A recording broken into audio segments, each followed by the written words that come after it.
Já, við erum hérna með einn þátttakandinn í viðbót sem var að taka þátt í Kaldárhlaupinu. Hvernig fannst þér svona hlaupið núna? Það var bara frábært, sko, frábært. Það var rosalega fallegt veður, svolítið hálka en ég er nýneld svo að ég búlaði það vel, sko. Rosalega mikla ójöfnur, þannig að maður þurfti að vera með augun svolítið opið, fylgjast vel með, dett ekki, misstíga sig. En annars var þetta mjög skemmtilegt, frábært. Hefurðu tekið þátt áður? Ég tók einu sinni þátt áður, þá var líka svona kalt, sko. Það var held ég meira að segja kaldana, sko. En ég held að hafa nú bara aldrei verið svona fallegt veður þegar ég hlaupi að vetur til. Hvað í hvernig form ertu? Ertu í góðu standi og ertu að plana eitthvað í sumar? Ég held ég sé nú á uppleiði, sko. Mér langar að hlaupa Laugaveginn í sumar. Ég hef aldrei farið Laugaveginn. Og ég er að taka ákvörðun það, jú. Þá þarf maður nú að vera í ansi góðu formi, er það ekki?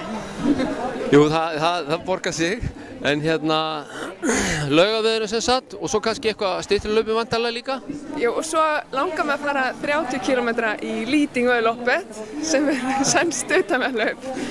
Ég farið tvisvar það 15 km, nú langar mig að fara 30. En það er engin maraþon á döfinni, sko, ekkert svoleiðis. Nei. Laugavegur sem utanvegarhlaup og kannski einhver fleiri svona styttri utanvegarhlaup þá líka? Bara eins mörg og ég get tekið þátt í. Snæfellsjökulshlaupið, það er eitt af mínum uppáhalds.